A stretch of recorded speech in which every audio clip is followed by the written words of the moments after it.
Hey everyone, welcome to another amazing episode of the Brave Entrepreneur Podcast. I'm Jena Rodriguez, your host, and I am your brand business and brave strategist. And I'm passionate about helping entrepreneurs worldwide truly catapult their brand clarity, their profit enhancement strategies, and truly create the freedom lifestyle that they want, both in business and in their personal life. And you know me, I am all about the brave, and we have an amazing guest today that I'm so excited to introduce you to. And so without further ado, here is Mara Glazer. I almost screwed that up. And I'm so excited that you are here. How are you?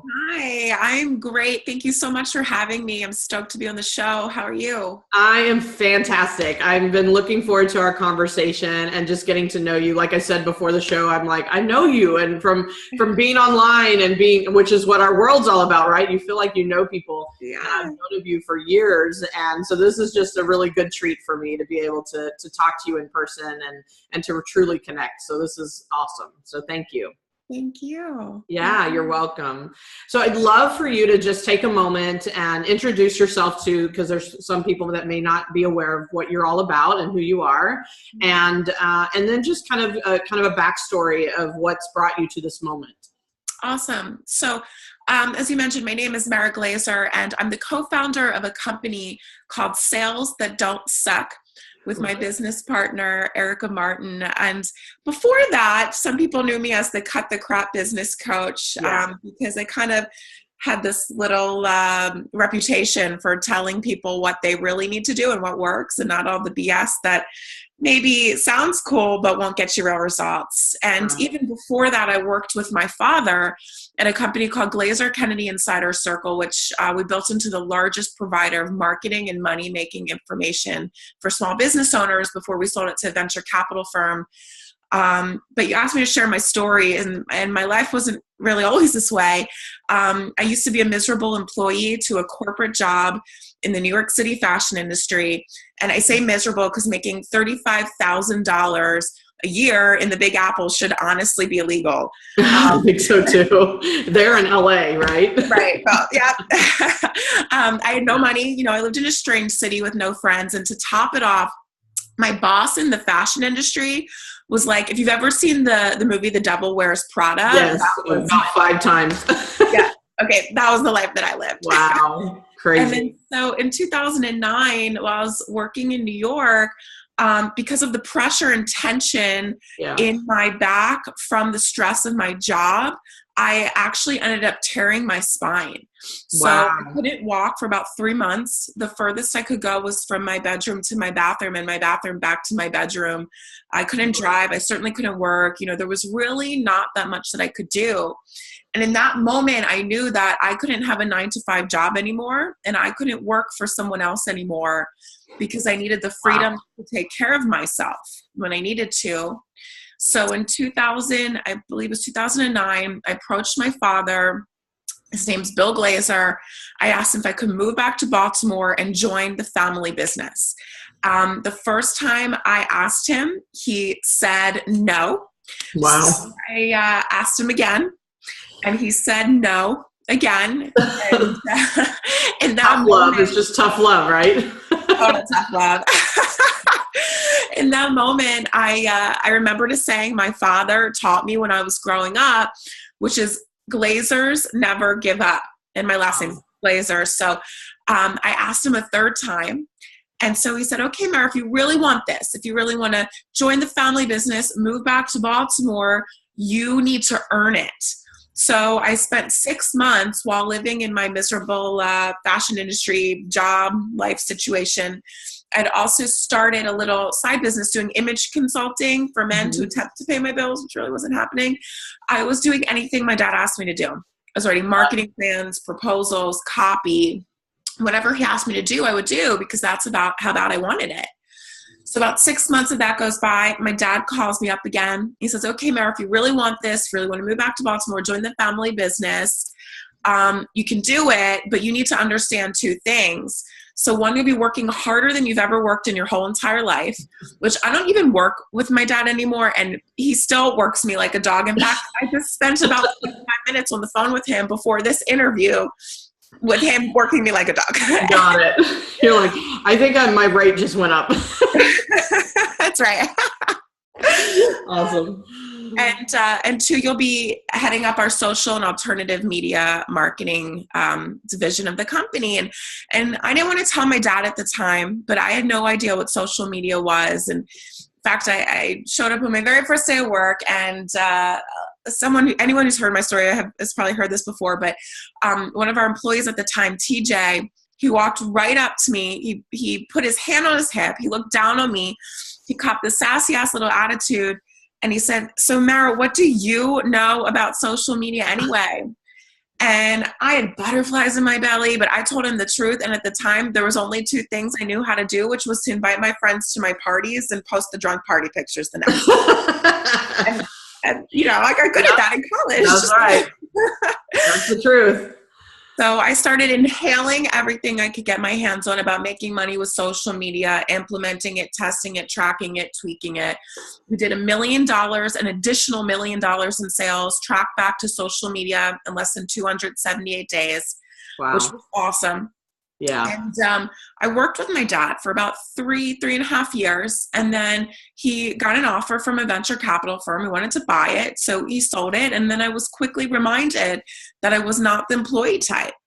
Yeah. So I bet there's probably a lot of people watching this that can relate to that. So I went out on my own. And that's when I became the Cut the Crap coach and have evolved and pivoted over the years. I've done a lot of work in the real estate and flipping education space as well. Got it. I've done a lot of work with copywriting, working with some really cool brands, creating their messaging. And most recently, I partnered with one of my really good friends, Erica Martin, to start Sales That Don't Suck, so we could take our collective knowledge and really marry it together with me teaching leads, generating leads, lead generation, and how to generate leads that don't suck, right. And her teaching how to close the deal and do sales in a way that doesn't suck. And so that's where I am in my life right now. I'm actually in the guest room. Yeah, pinch yourself, right? This is great, and I really had been more aware of you, obviously, before we talked about doing the show together, when you were the Cut the Crap coach, right? I was like, that's how I know her. And so it's interesting how, in entrepreneurship, you and obviously many people listening and myself, where like you said, the pivots and the willingness to pivot and the willingness to pay attention to what's next and, what you need to decide on. And so I would gather there was a lot of brave moments in there, a lot of an emotional ride. So tell us a little more, because we like to dive deep here into what the emotions are. Because on the backside or where you are now, we can look back and go, oh, that was that. But it's like when you're going through it, it's a whole different conversation. So what was the hardest thing about those pivots and those changes and all of that? The truthful answer is the hardest thing about it for me was what I thought, the story I created in my mind about what other people would think about me if I did those pivots. That was the hardest part about it. Wow. And I was having a conversation with one of my friends. His name's Matthew Goldfarb. Oh, I know him. Yeah, he's a friend. He's been on the show. This is good. Okay, good. Okay, good. Matthew, so, yeah. He's my brother from another mother, and he looks like my brother. So you do have some good. Actually, total side story. I showed up at an event. It was my client's event. I was there to help her. He was a speaker, and they messed up my name tag, and they put Mara Goldfarb. And I was like, oh, maybe we really are brother and sister. But nice. So I called him, and I was expressing my angst about this, about doing it again. I've already pivoted a couple times, and what I'm going to do it again. What are people going to think about me? And he goes, Mara, I love you so much.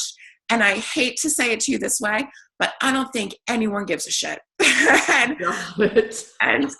he was right, and the work that I've done in my businesses has really helped so many people. And so I really had to get clear about that. And that's really, what it is about for me. And so I've done that through my work. So if I'm going to pivot again, it's okay because I've been able to do that. And like you said, probably no one cares besides me. So yeah, and I think that's so powerful. Thank you, really for sharing that and telling the truth, because not that you would do the alternative, but it's the sense of, and I'm having this conversation even in my own mind currently, is judgment is like, going, it's like, I don't want to be judged. I don't want people telling, I don't want them thinking something about me, but I think it's one place that really fear steps in. And then that's the thing that we look at is like, what are they going to think? What are people going to judge me about? And just noticing how it holds us back. And, and it's like, people really don't care. Or if they do, who cares? It's kind of like both sides of the story. And so what was the experience? I mean, was it as simple as that? Like you just got that, like he just kicked you in the ass and said, this is the truth. And then you went and took on whatever you needed to take on, or was it a process emotionally? So it was definitely an emotional process. I will tell you that situation I had with him, that conversation I had with him, is what leaped me into action to go forward and take my next step. And then every step that I took, I really had to muster up the bravery inside of me, believe in myself. Sometimes when I didn't really lean on the people around me to believe in me when I couldn't, and just keep moving forward. And I'm the type of gal that once I start to get results, I start to get even more excited about it. And so once I start to see things happening in my life, I kind of like forget about those moments that were maybe very angry for me in the past. And that's what happened. I just that got me into action, and then I had to keep the momentum going. And once the momentum started to roll, all that was behind me, and now it kind of looks a little bit funny, right? And when we look back in those situations. Yeah. And that's why I ask. It's like people can be like, oh, now it's so easy. But when I always say an action annihilates fear, right? And it really is this, there's a conversation or something that shifts the mindset, the awareness. And then if you get into action about it, even if it's baby steps, it's going to move you forward, whatever that forward motion is. And welcome, it's like, here you are, right? So congratulations. And thank you for sharing that, because I know someone's listening going, that's great for you. How do I do it for myself? And so the other question I have for you, and, which is interesting, there's a parallel in my life as well. Again, I'm partnering with some great friends of mine in a new venture, in a new company, and it's definitely an expansion of something I've, personal development actually, and it's super exciting. My current business isn't going anywhere, but it's the next other thing, right? The next level. And so what did you have to experience around that partnership and kind of reframing how people know you and re-educating the market and stepping into a partnership versus doing it all on your own? What did that? Okay, cool. Yeah. So I know that was recent, right? Yeah, it was recent. So I've actually had quite a few partnerships in my past. Got it. And I feel like partnerships and relationships are really one of my biggest life lessons, to be honest about it. All of the partnerships up until this current point with my new partner, Erica, have been partnerships that dissolved. And I've learned a lot over the years about what makes a great partnership, what doesn't make a great partnership, how to be a good partner, how to not be a good partner. And so, I could go on about that for a long time. I know, we could write a book, right? Yeah, totally. Yeah. Totally. Moving into this new partnership with Erica, it was really, really cool because I actually came back into doing what I was initially doing, just in a new way. Yeah. And so the way that we really got the ball rolling is we just talked about it openly and honestly. So I had an email community, a database that I had built over the years, and I hadn't messaged them in quite a long time. I kind of took the year off last year to travel around and start this whole vagabond life that I now live. Right. And, I hadn't messaged them in 8 months by the time me and Erica had started. So I was just real vulnerable with them, shared with them what I was doing, why I did it, that I was back, that I hoped that they would stay connected to me. I shared a ton of free content and value and trainings and teachings to really get them excited about paying attention to us. And I introduced them to Erica. And one of the things that I love about my dynamic with Erica is like, some people kind of call us the Wonder Twins. We like play off of each other really well. And we're very, I think we're very entertaining. We're together. She's crazy in a great way. And I'm an old soul. And so like the looks that I dart at her in some of our videos. Yeah. And, telepathy's happening right now, right? Right. Totally. And we were just real about it. And that's how we kicked off this business partnership. And that's really the whole foundation of our company, Sales That Don't Suck. It's about being real, about being vulnerable, about being honest, and about speaking your truth. And so we just did that. And so the segue into it really it was very seamless for us. I mean, we went into launching business and doing our first retreat and doing multiple six figures within our first 2 months. So it was pretty cool. And I think the reason is just because we were real about where we were at. She just sold her business. I had just separated from one of my business partners. We were feeling a calling to do this together, and here we are. I love that. And I think the cliff note of partnership, right? The cliff notes instead of the whole book is, and I'm curious what you think about this, is that if you're clear on the roles, like the role you're going to play inside of the partnership, and you're vulnerable and honest about what your fears are, and like be clear, it's like wipe those off the table, and, but open, honest, because you and me both, that's what I was wondering, is if you had partnerships that had not worked before, because that's where I'm coming into this one going, I know what doesn't work and I don't want that this time. Right. The relationship is way too valuable to me, the friendship, than any business partnership, right? But the role, we got clear on the roles, we got clear on what we are most afraid of and how we're going to approach the hard conversations. Mm-hmm. Like when it gets sticky, what we even have what's it called? We have a safe word. That's what I was looking for. Maybe like a safe word, like when we see something getting triggered or some like emotion coming up, or we're not on the right page, or like we need to take a break or a timeout, we actually have a safe word. So, there's a tip for you. But congratulations, first of all. I mean, and I think, what you're doing and how you're combining your strengths and going like, this is my lane and I'm still going to continue doing what I'm great at. Mm-hmm. But now we're taking it, and I think multiple partnerships and can really impact the world at a bigger speed, right? We can do bigger things when we got more brains working and more team. So totally, yeah. I mean, the thing I love about my partnership with Erica is the things that are her skills and her gifts are not mine, and the things that are my gifts are not necessarily hers. And so we're really able to just double down. And I love what Gary Vaynerchuk says about this, because, in our coaching world, there's so much, in my family, we call it mishigas. It's the Yiddish word. It means funny business. There's so mishigas out there about like, you've got to fix yourself. You've got to become this way. You've got to become this person. Like, if whatever your weakness is, you've got to get stronger at it. And he's like, no, he's like, screw that. He goes, why don't you just double down on your strengths? And so our partnership really allows for me to do that and allows for her to do that. And that's one of the reasons I think it works so well. Going back to what you were mentioning before about getting clear on roles, I think that's so important. Yeah. The two things that I discovered I've had 4 or 5 dissolved partnerships. Okay. So I'm very honest about it. Like, seriously, like my life, this is my life lesson.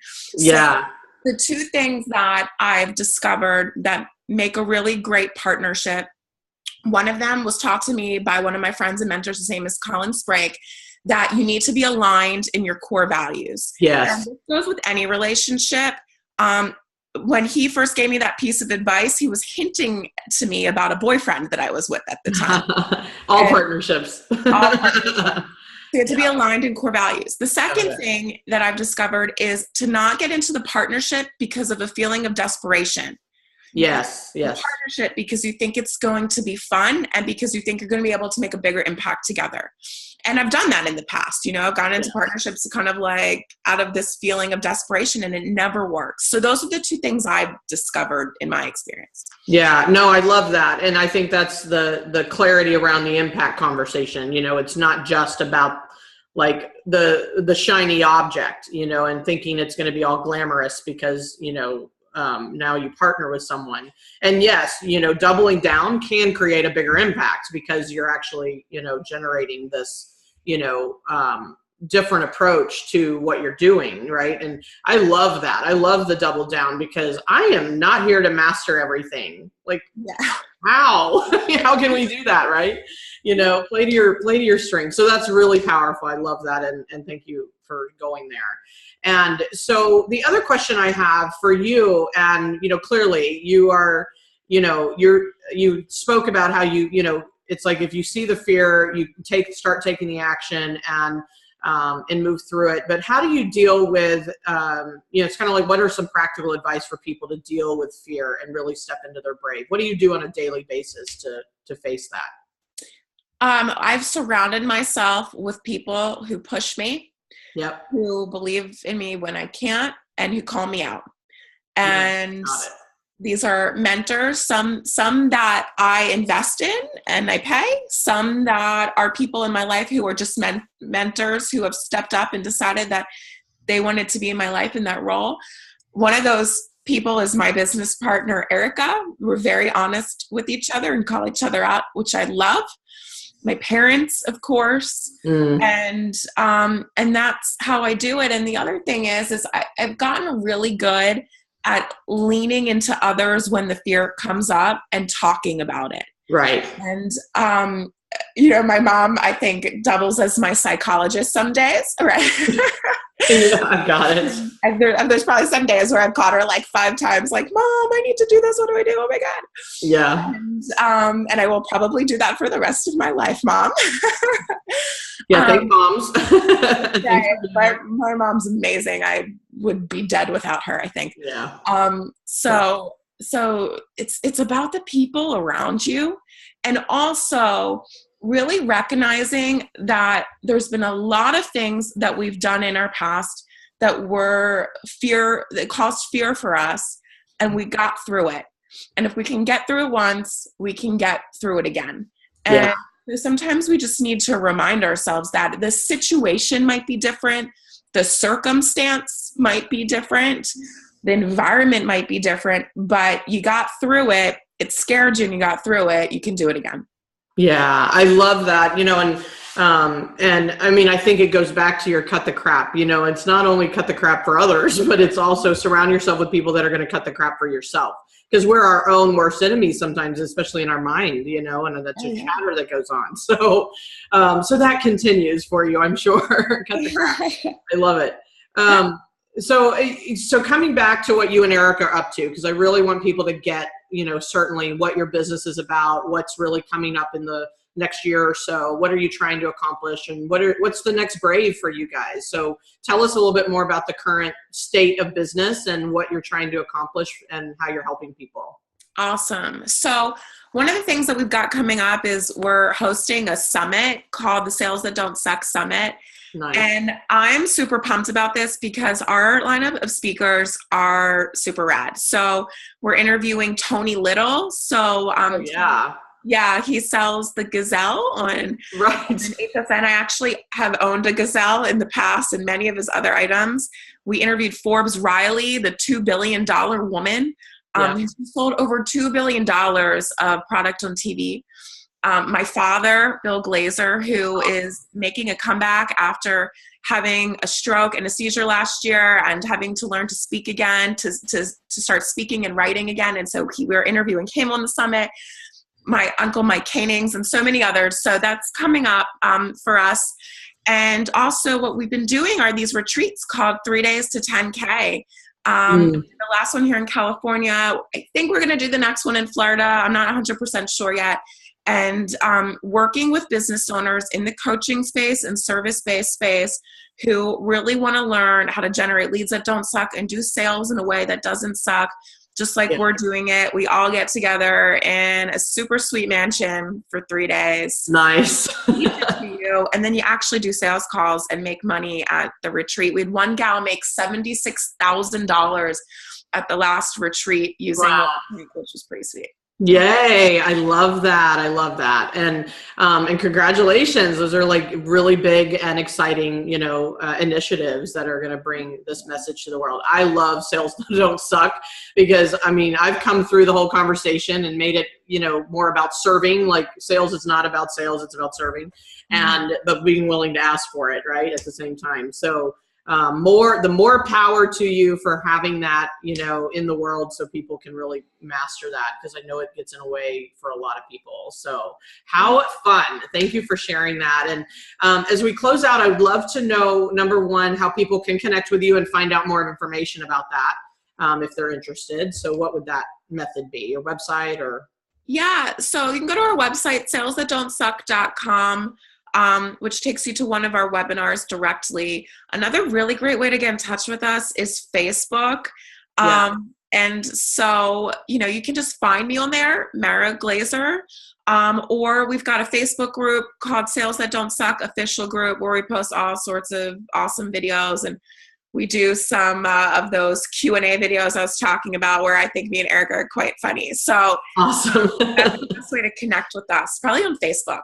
Okay, wonderful. We'll make sure that, people know that in the show notes as well. And so I know you had something complimentary for the audience to check out. What was that? Awesome. Thank you for allowing me to share this. So one of the questions that we get asked most at Sales That Don't Suck is about lead generation, filling your calendar with lots of sales calls, and writing copy and emails that will make it easy for you to do that. And so that's really one of my biggest gifts in this world. I learned how to write from my father, who's a world famous copywriter. And so what I've done is I've put together 5 of my very best email templates that you can swipe and deploy. Of course, you'll have to, edit them up for your own business, send them out to your email list, share them with your audience, your community, to start filling your calendar with lots and lots of sales calls. And as a little bonus that comes with those templates, we'll actually give you access to a free class that Erica teaches, where she'll start to teach you the Sales That Don't Suck system, so that once you've got all these sales calls, you actually know what to say once you get on the phone. Yeah. The link for that is salesthatdon'tsuck.com/best templates. Best templates with an S. Yes. Right at the end. Okay, great. And we'll make sure that's in the notes as well. And thank you for that. I might check it out myself. I love consuming more and more of just the hows and what's possible. So this is fantastic. Thank you so much for being here and sharing your brilliance and your journey and just really getting the opportunity to reconnect with you. And I have a final question before we go. This is one of those, if this was your last interview, okay, and this was it. You had no more interviews, no more speaking. This is the last time to say what you want the world to hear and give them that last piece of wisdom or nugget, golden nugget. What would it be? What would be your final words? What a loaded question. And on the spot. God, I would say life is too damn short. Just live the freaking life you want to live. Yeah. Right. Cut the crap, people. Cut the crap and just go freaking do that thing you want to do. Been wanting to do. I love it. I love it. And it really is. That's how, when we don't know that question's coming, the truth really is just that. It's just go for it. So thank you. I love you. I think this has been fantastic. Thanks for being a part of this show. And I just really wish you all the best. Oh, thank you for including me. I had a lot of fun today. Awesome. Well, everyone, please connect with her and share your feedback. Please let us know, both of us, what you take away from this conversation. We love feedback. I know we do. And so we love to hear that you're listening and what you're getting. So until next time, let's go get our brave on. I'll see you next time. Bye.